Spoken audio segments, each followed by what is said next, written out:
Good evening and welcome to the Tuesday night live discussion for emotional awareness. This is pre-recorded tonight instead of live, but the time you see it will be the 17th of August. And I have with me tonight my amazing guest, Jonathan Troen.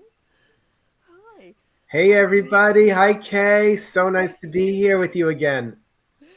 Thank you. Oh, it's amazing to have you back because we had such a brilliant conversation last time. Yeah. But before we go, I just want to tell the viewers a very funny story.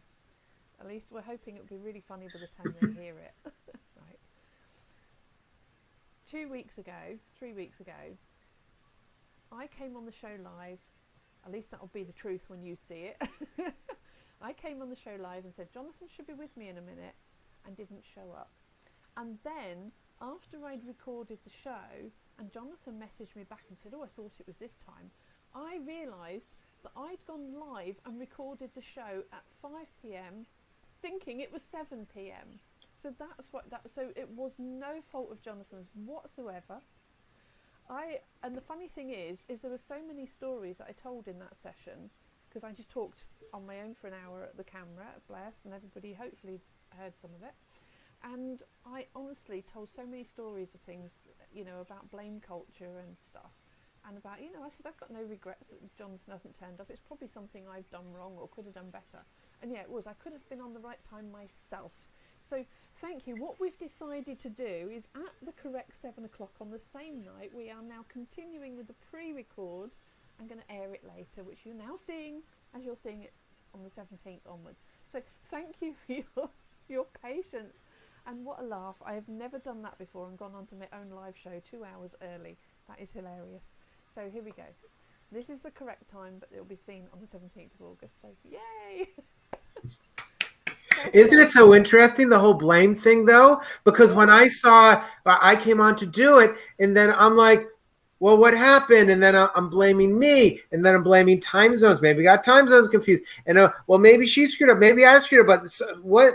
And we're so focused on there's got to be someone or something responsible for this, which of course doesn't help at all. And so I'm there feeling horrible and apologizing. Oh, I'm so sorry. I must have gotten the time screwed up. And then you come on and go, oh wait, it was me. I got the time screwed up. And you know what? And I thought, what? It doesn't even matter though.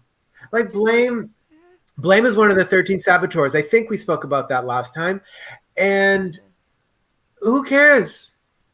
Can we all just get past blame and go, here we are in this moment, and they're just facts. One person came on at one time, another person came on another time. These are facts.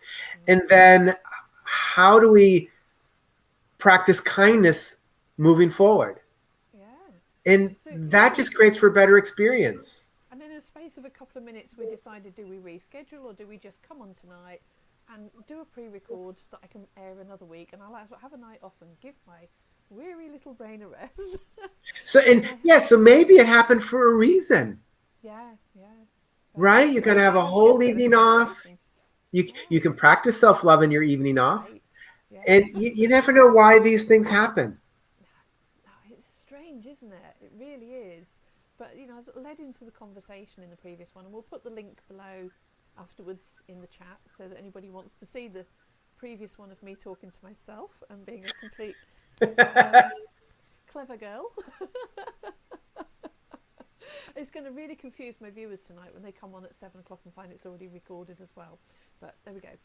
That will explain why I didn't have my regulars watching. That would confuse me as well. It's usually a few people watching live, and they're not here. Like, what's going on? Like, yeah. But now we go. There we go. And the funny thing is because you weren't there, I even showed a little video clip in there about embracing who you are. And we talk about self-love and embracing who you are. Have you ever heard of a gymnast called Paul Hunt? I haven't. You're going to have to go and watch the replay of the last one. There is a gymnast. Now, can you imagine this, right? When you say a man wants to be a gymnast, as when they're growing up and they sort of as a boy say, I want to go be a gymnast, and they might suffer like teasing and tormenting from their friends or family. Wear a leotard and do all these girly moves and stuff like that. So there can be an element of bullying and judgment but those who really want to do it will do it, and not care what people say about the leotards and where they're going spending time. And but I think, to be honest, that applies to everything. Anything that anybody does, there will always be somebody that makes judgment. But the most important thing is accept what they do for themselves. Now imagine a man who is big, muscly and built for proper gymnastic routines, like the floor and the parallel bars and that. But he's decided to go and do his routines dressed in a girl's leotard, with his hair in pigtails, and do a comedy routine as if he's a girl. And he's made like a secondary gymnastics career out of doing girls' routines as a man. Now, if you're going to embrace who you are, what a way to do it. And the crowd were loving it. It's only like a little 3-minute clip, but it was hilarious. And so I'm not going to put it on tonight because it's going to encourage people to go back and watch the one that was episode number 30 would be the one. Actually, I should have put this on. I've done it again. This one I should have now put down as number 33. So I'm going to have to deduct the number at the end. So yeah, absolutely brilliant way to embrace who you are. And the more you do that, the more other people accept you as well. I love it. Yeah, I mean, that's the key, is learning how to accept ourselves. You know, it's funny. So after we're recording this. So I'm doing our live. We have a live Tuesday show called Soldemic. And this week, it'll be 3 weeks ago now when you guys are watching it, but this week you can go see the archive of that too. We're talking about imposter syndrome. Now, one of my partners in Soldemic is a woman named Carol Gino. Now, have you heard of The Godfather movies, The Godfather series? I haven't watched it. So The Godfather, it was written by a person called Mario Puzo. And, you know, outside of like Star Wars and some things like that, Godfather is one of the biggest movie franchises. And certainly in its day, it was huge. And all the mafia spin-offs are all due, you know, The Sopranos and all that, like all that exists because of The Godfather. So Mario Puzo wrote all the Godfathers. And so he was married to, I don't know if they were technically married, but they were together for 20 plus years. And she shared with us, we were talking yesterday, the three of us, it's Carol Gino and my other partner, Carol Benayos, about, you know, what we're going to do for today's show. And so then we spoke about imposter syndrome. And she said, yeah, Mario used to say, I hope I die before everyone finds out that I'm a fraud. A fraud? And if you think of the impact that this person has had, and it's not about whether you like The Godfather or not, or is it violent, and it's about this man put together art that touched millions and millions of people and had impact for decades. Yeah. Like, he's the one you'd think of, like, I want to be like him. I want to write a book as successful as Mario Puzo that gets turned into a movie as successful as him. And here he is, one of these people we think about as the most successful, thinking that he's a fraud. We all have this. All of us have this piece of us that no matter how successful we are, or as we step into next levels of success, or maybe even horizontal. Well, I don't like what I'm doing anymore, so I'm going to switch gears. I'm going to go down this path. And there's always a story that we're a fraud, or we're not good enough, or something. And the outside world is looking at us totally differently. So they're accepting us for who we are. Yeah. Why can't we accept ourselves for who we are? And there's so many famous people out there who have that imposter syndrome and that anxiety about who they are. And funny enough, the video from 3 weeks ago that I recorded 2 hours ago, that will make sense eventually. But the video on number 30, again, I was talking, when you're talking about all the self-love and acceptance, I talked about Lady Gaga. And she's another one where in her early performances, she always had that mask on.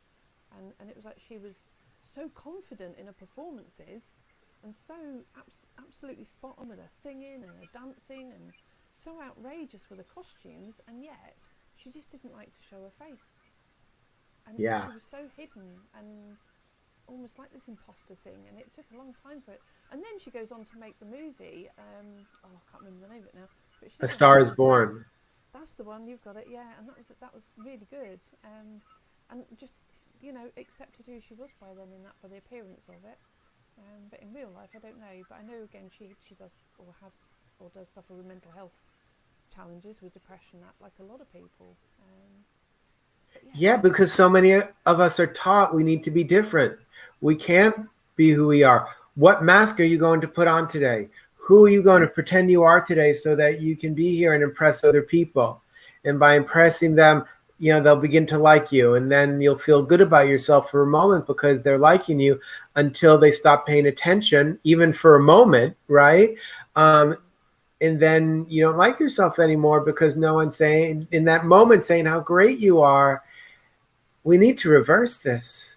This is the pandemic. I mean, I get it. Now COVID's getting worse. I get it. But the real pandemic, folks, is not feeling good enough about ourselves. That's the pandemic, which then leads to this cycle of depression and anxiety and going back and forth between the two.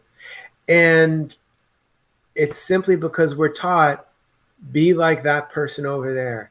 And we have to begin to teach, or before we teach is really ask, who are you? And then say, be that person. Yeah. That is, I think, I've always found that one of the most difficult questions in the world to answer is, who am I? And I think a lot of people find that difficult to answer.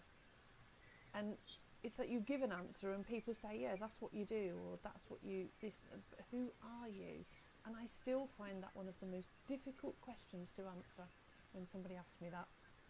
Yeah. Because it's such an open question. You don't know what they want to hear from you either.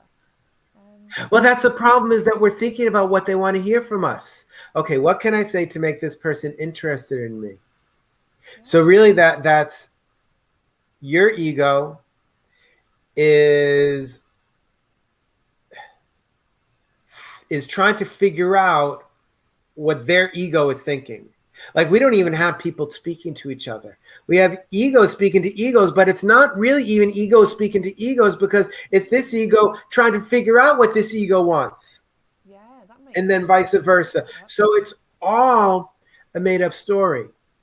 And it's hard to answer the question of who you are, only because it's been stripped from us. And we've been taught not to know that part of us. It's an easy question for me to answer. I'm the good spirit who radiates love. That's my purpose. That's who I am. That is my purpose on this planet. Now, I went through a whole program to figure that out. And I teach that to people. I teach people their life purpose so they know who they are, because life purpose doesn't change either. Missions change. Objectives change. Goals change. But your life purpose doesn't. And that might mean nothing to you. I am the good spirit who radiates love. It doesn't need to mean anything to you. But that is who I am.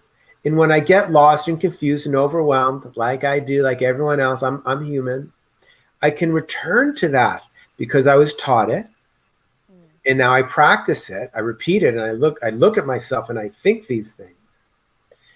And I say, I'm the good spirit who radiates love. And then I can pause. And then I can go, okay, am I honoring that part of me? Am I doing the right thing in this moment? Or, if I have the list of 20 things I'm supposed to do, what do I do next? I'm the good spirit who radiates love. Now I'm reconnected to who I am. Now I can simply go, okay, as the good spirit who radiates love, what do I do next? And I always know what to do. So we're doing a disservice by teaching success the wrong way, really. If people can embrace themselves they will know who they are. One, you're right, most people don't know who they are. They can know who they are, and then they can be who they are. When we are who we are, we have more impact because we're not so afraid. So because I'm not afraid to show up, we can have more impact in the world. And here's the key, because everyone's measuring success by their bank account. You want to increase your bank account, folks? The surest way to increase your bank account is to create more impact. More impact brings you more money. If you impact 5 people, you're going to make some money. If you impact 1 million people, you're going to make a lot more money. So I get, yes, it's still about money. Okay, fine. And I know money's not important. Money allows us to do things. Great. But in order to impact 1 million people, or in order to make that money, you have to impact more people. And in order to impact more people or impact 1 million people, you have to have the courage to do it. And you get that courage by one, knowing who you are, and then embracing who you are and allowing that person to shine in the world, because people need you. I love that. That is such a beautiful description, and so concise when you say that. And when you say that about yourself, I feel that genuinely is who you are. A good spirit who radiates love. And not everybody will say that, because like you said, everybody's different. And I'm just trying, as you're saying, I'm trying to think, now, what would mine be? And one of the things I always return to is I'm the mum who never gave up. And I've come away with a message for the world. And it's how to put that into that right message and how to return. But I always go back to that bit, who am I? I'm the mum who never gave up. And that's kind of that message I come down to. Yeah, so next time someone asks you who you are, it's really weird the first time someone says who you are, what do you do? And you don't give the rote answer. And yet I get it. Sometimes you're just not going to want to, because you're going to be with someone and you're like, they're not going to understand and I don't want to deal with the whole thing. Fine. Okay. You don't have to do it to everyone. But practice, I would say, next person that asks you, you're driving you're on the subway or the tube in England or the bus or the plane, and they go, who are you? What do you do? Give them that answer and see what kind of conversation comes up. Because it's going to be a way more interesting conversation than the weather. Yeah. No, absolutely. I was going to say, the weather, my goodness, there's lots of conversation around that in England. But yeah, we need to change. We need to change the conversation and have, everybody talks about the weather here in England. And that's the other part of the culture. If you're not blaming somebody, you're talking about the weather. Let's blame the weather. And we do blame the weather because it's too hot. Blame the weather because it's too cold. If we can get it all in a day, we can get sunshine, we can get heat wave, we can get cold, we get hail, everything in a single day here. It's so changeable. But yeah, absolutely. And you were talking earlier, going back to the very beginning, you mentioned 13 sabotages? Saboteurs, yeah. The 13 saboteurs. Can you tell me a little bit more about that? Sorry, I've been waiting to get that one in. Yeah. A little bit more about that. So I'm probably going to forget some of them because I don't have it in front of me. And here's the thing, and different people have stronger ones, right? So when I learned about this, I learned about the saboteur, or some people call it the inner critic, or the inner gremlins, right? Okay. So I learned about the saboteur, and my saboteur was called Little Devil, right? It's helpful to name the voices in your head, because then you can begin to separate them from you and begin to have a conversation.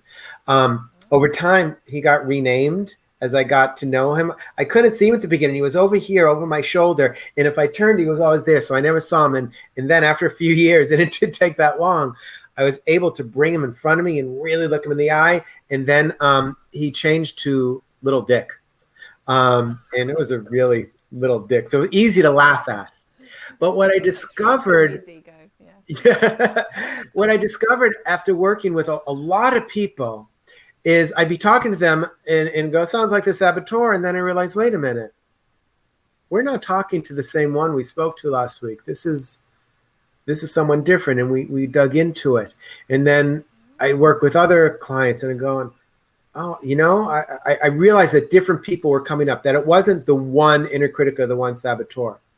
So there's the inner judge, and the inner judge is the ringleader, team captain, so to speak, of the saboteurs. The inner judge judges everything. Is he early or late? What's she wearing? The color of the wall, like all of it. Other of the 13 saboteurs, there's the perfectionist. That's a big one. I want to be perfect. And of course, nothing can ever be perfect. If you're waiting for something to be perfect, you'll wait forever. Perfection is an excuse not to do something because the perfectionist already knows it can't be perfect. So like, why do it at all? I know it can't be perfect. And a cousin of the perfectionist is the procrastinator. Well, I know it can't be perfect, so I'm just going to wait here until I can figure out how to make it perfect. So these are a lot of the saboteurs work together. There's the people pleaser. The people pleaser is one of the saboteurs. I'll do anything I can to make this person happy. And cousin of the people pleaser is the victim. Yeah. Because I'm always doing everything I can do, and this person still can't be thankful and still doesn't see me. So, I mean, the victim can be there without the people pleaser, but they often work together. The victim, the controlling one, the controller is a saboteur. Forget it. I'm not going to teach you. I'm not going to wait for you. You didn't do it exactly right. I'm going to take care of this myself. You can't do this. I'll just take care of everything myself, right? And that destroys connection, right? We're here to connect with people. The defender. It looks like you didn't do that right. Well, fine, you do it. Or, well, you did it that way last time, right? These conversations that especially we have in relationships. You left a coffee cup in the sink. Well, you left it there yesterday, didn't you?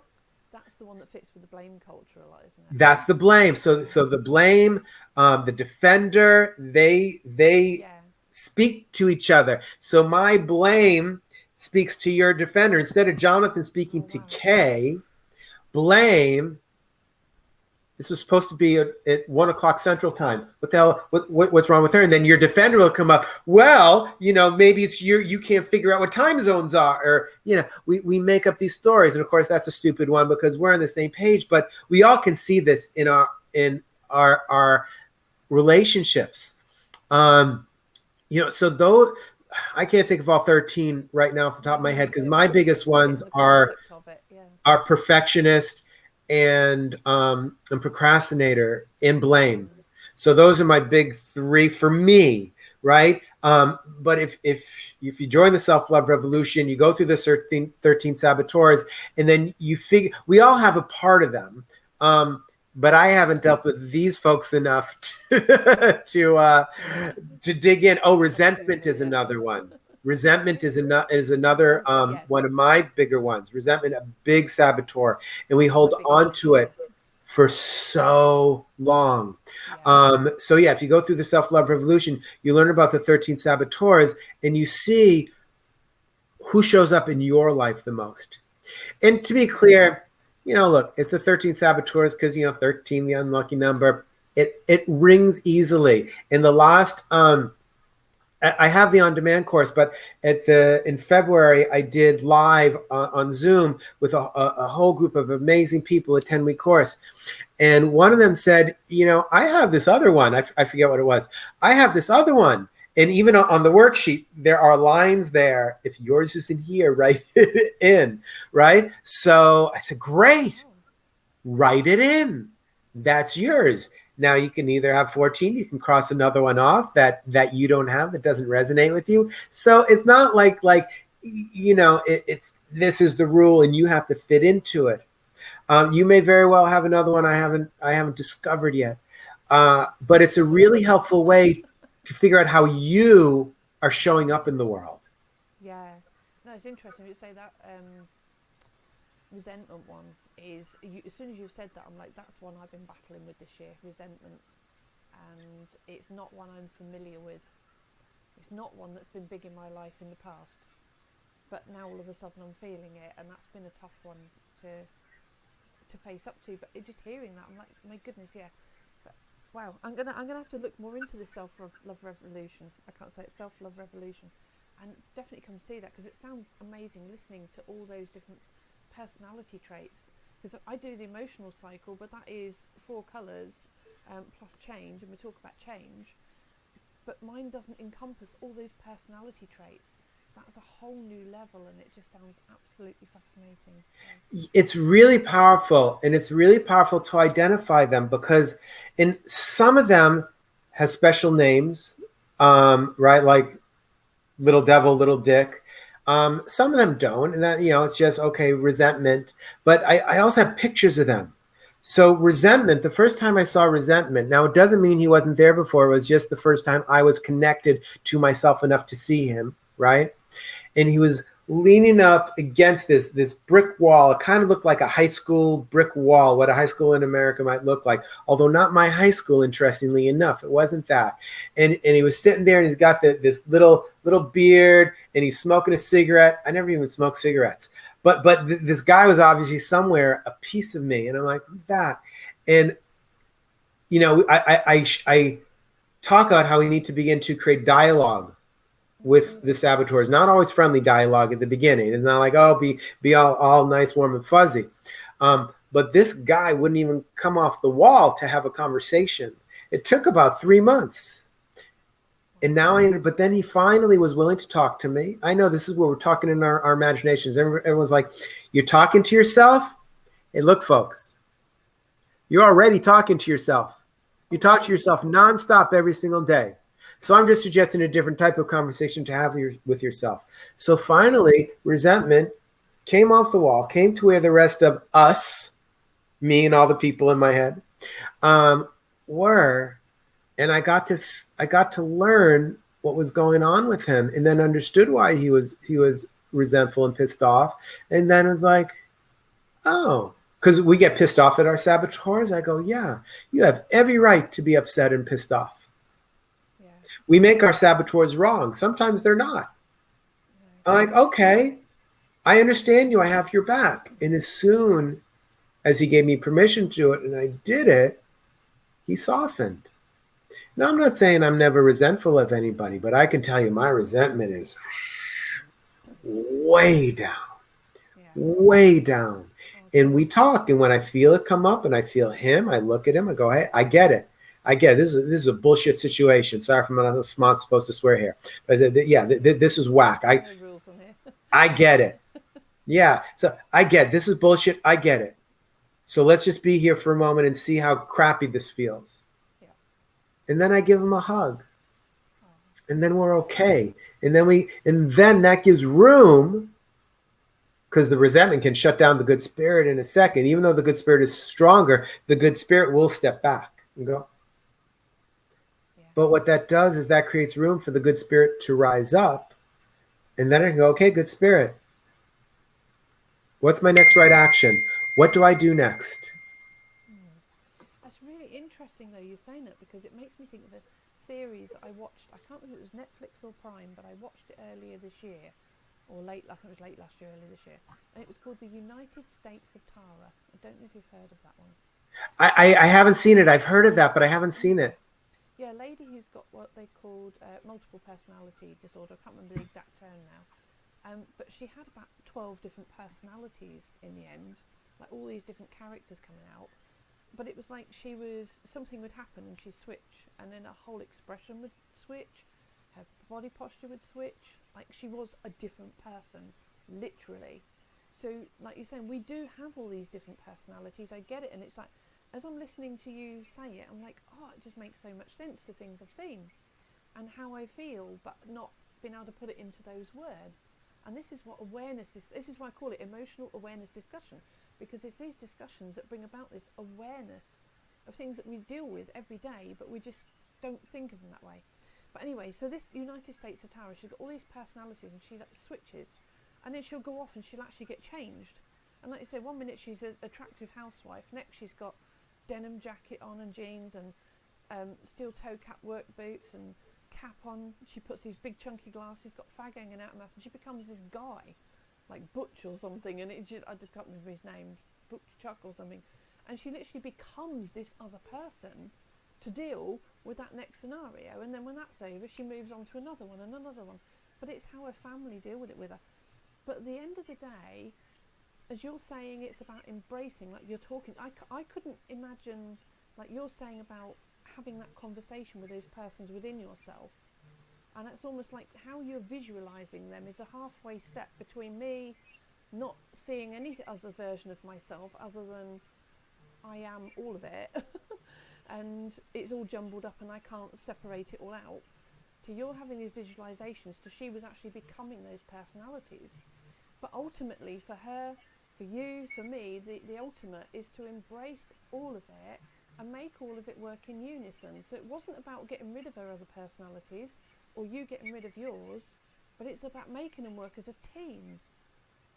Yeah, I mean, look, I'll be honest. Well, two things. One is, well, let me start. I'm not a doctor, so I use all these terms non-medically. We're all schizophrenic. Now, I get there's a medical definition of schizophrenic, and drugs can help with that. But we all have multiple personalities.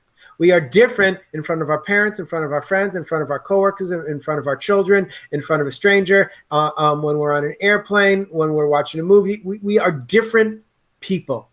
Yeah. We're all a little bit schizophrenic. So when we can understand that and begin to picture them, well, one, we just understand us better. Oh, that's blame. Blame is here in the room. Yeah. Oh, that resentment is here in the room. They play together too, resentment and blame, right? And look, when I first learned about the saboteur, the inner critic, it was, how do you override it? How do you get rid of it? And I'm not saying it doesn't work. And sometimes I was if I got to do something, it's like, okay, got to shove that over here. Fine. And I got to get to work. I got to show up. I got to be somewhere. So I'm not saying they don't work. I'm just saying if you're doing that your whole life, it's exhausting. Yeah. Right? You ever get there at the end of the day, like, oh my God, I'm exhausted. I don't even know what I did today. And I felt like crap all day. Well, these are your saboteurs often, and they're judging every minute of every single day and every action that you take. So we can try and get rid of it, but they keep showing up. And then I get rid of them, and they keep showing up. And I get rid of them, and they keep showing up. And I get rid of them, and they keep showing up. And then I learned this other way. And see, what I really discovered was that they're all connected to a younger version of us. A younger part of us, a younger version of us who has been hurt. And whether that was at 5 or 6 years old or 10 years old or 16 years old in adolescence or 21 years old, that something happened that made this person not feel the love they thought they deserved. And some of those things are truly horrendous, right? We can all recognize it as horrendous. And some we would say, well, that was nothing. But to that person in that moment who didn't understand it at 5 or 6 years old, it was something big for them. And inside, it doesn't matter whether it's huge, serious trauma or lesser trauma. Trauma to a person is trauma. And we relive that trauma our whole lives in these different personalities. Yeah. So when we can go to blame and say, oh, you're or perfectionist, right? Oh, you're the one who at 6, 7, and 8 years old was told you never could do it right. Yeah. You did it wrong again.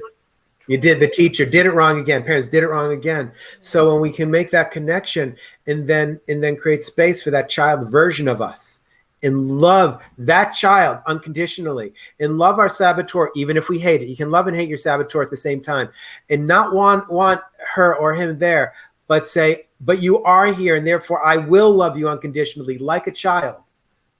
Like your child that's acting up, that's breaking the dishes, but you love your child anyway because they're your child.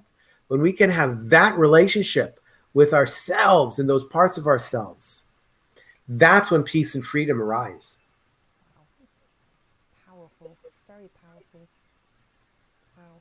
But isn't it amazing also how those things can happen in our childhood and they're significant, but they don't feel overly traumatic until later in life?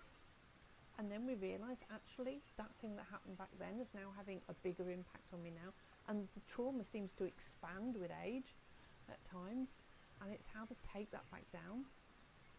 I don't know if you've seen it that way or with other people. Well, yeah, because how does it express itself outwardly? Sadness, anger, fear. Those are big ones. And what are we told nonstop from the time we're a child? Don't be sad. Don't be angry. Don't be afraid. Yeah. So we're told. Those three. Be happy. Yeah, there you go. So we're told not to feel these things. So we shove them down. Yeah. But just because you shove them down, you know this, Kay, it doesn't mean they're not there. At some point, now, I shouldn't say at some point you have to deal with it. You don't have to deal with it. But at some point it will deal with you. And you'll blow up at somebody for no reason. They didn't do anything. And you'll be screaming at them. And they'll be like, why are you yelling at me? Triggering their childhood traumas. You know, what happened here? Well, nothing happened. You just all this stuff over the years that now is the time. Or you'll get sick. You'll have to deal with it. You won't be dealing with the trauma. You'll be taking a bunch of drugs to deal with some symptoms.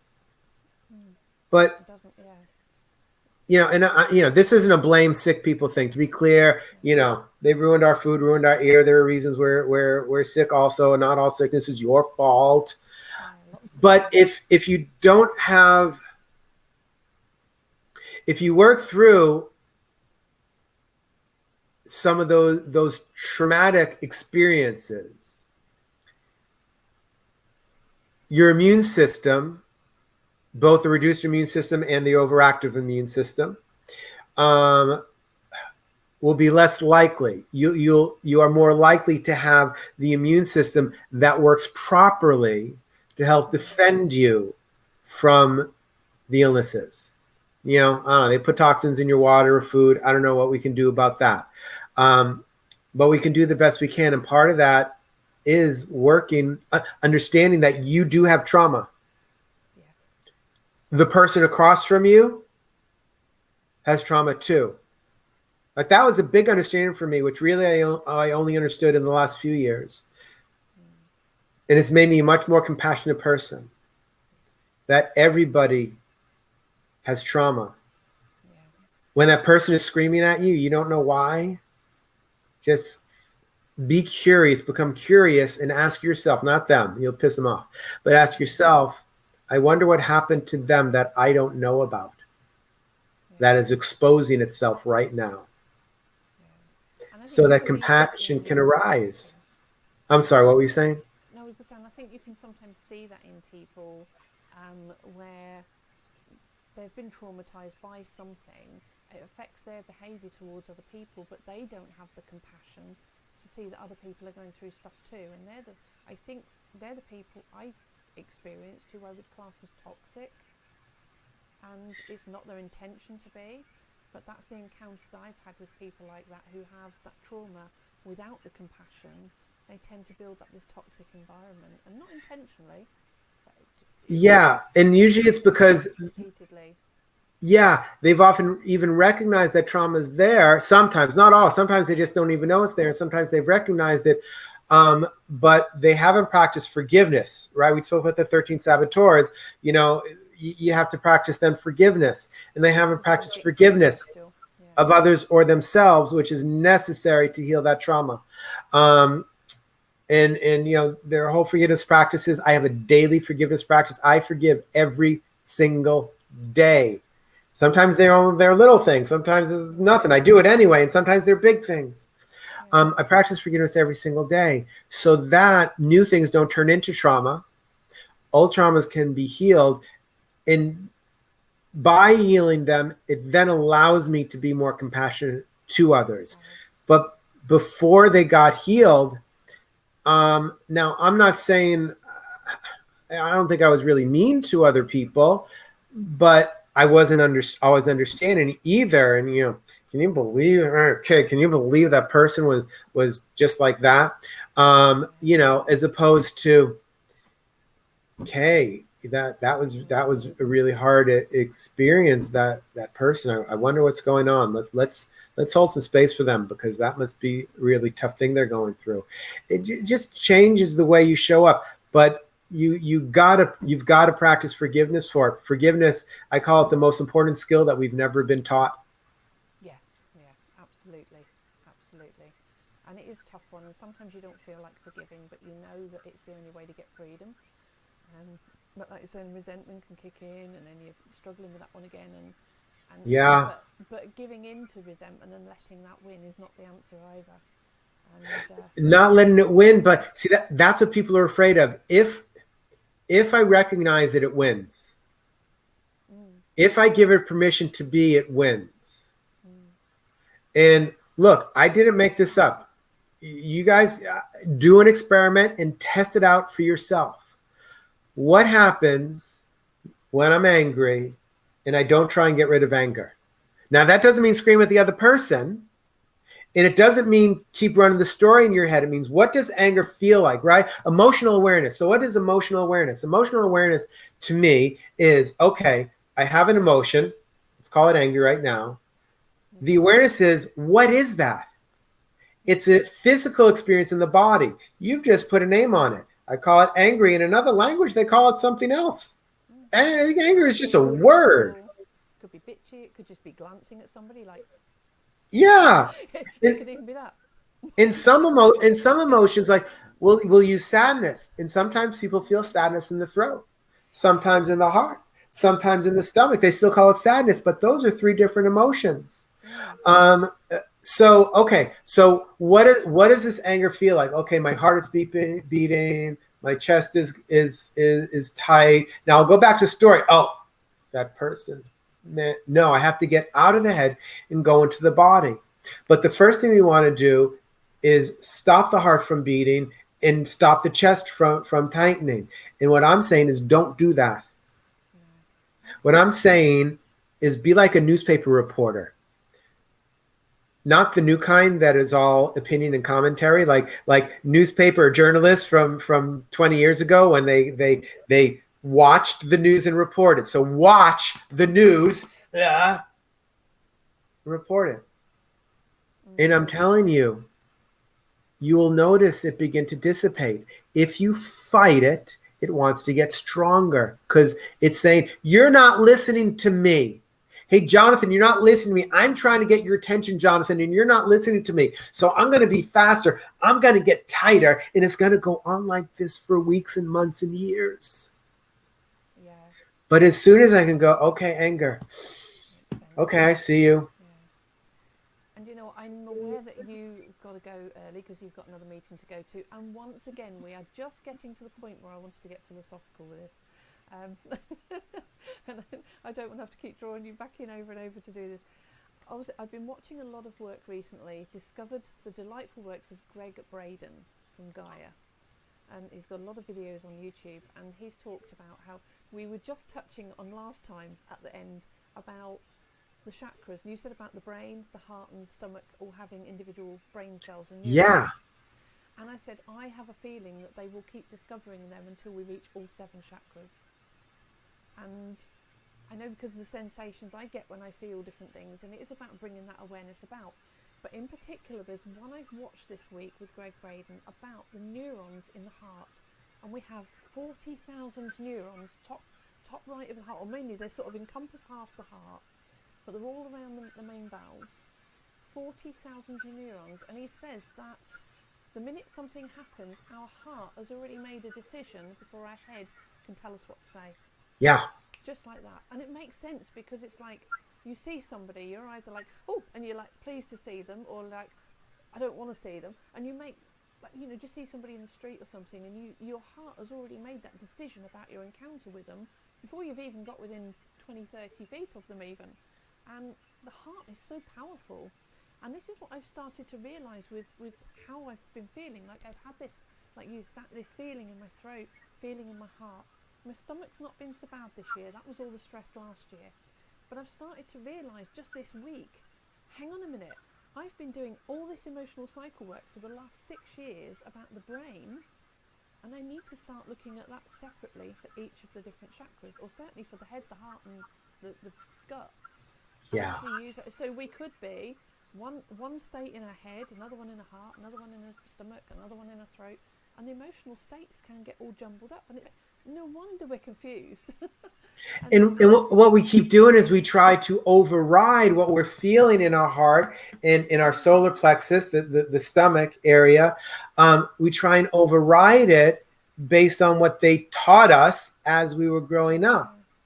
So it's like, well, my stomach, my gut feeling, right? The gut feeling is always right, folks. My gut is telling me to do this, but they've taught me I have to do this. So let me override my gut feeling and do this. And look, I lived much of my life like that. And I was always wrong, always paid the price for it. And now it's looking to reverse that. Okay, my head is saying this. What does my gut say? What does my heart say? Can I listen to them as much as I listen to the brain? I'm not saying don't listen to your brain, fine. But can you even it out? Your gut feeling is always wrong. You just need to reconnect with it. I mean, did I say always wrong? Is never wrong. Never wrong. We've used the term gut feeling for decades. And if not longer, you know, people have talked about this gut feeling for so many years and speak from the heart, right? And people who have trauma as a child very often develop a stutter, like the throat closes. Yeah. It's like we've always associated everything with being in the head until recent years. And now it's amazing how science is bringing out this information that, to be honest, it was there. It was just not scientific information. It was just instinctive information. Or it's carried on from a previous civilization that we've lost touch with, but somehow we've kept little threads of something going from somewhere. Well, because our body still has the information. We're just beginning to have the scientific tools to study it. So that we left DNA is all ancient. There's all this stuff I was hoping to talk about tonight, and because we started late, and I know I can't hold you up now. It's like we'll do it again in a month or two. We still need to do it again.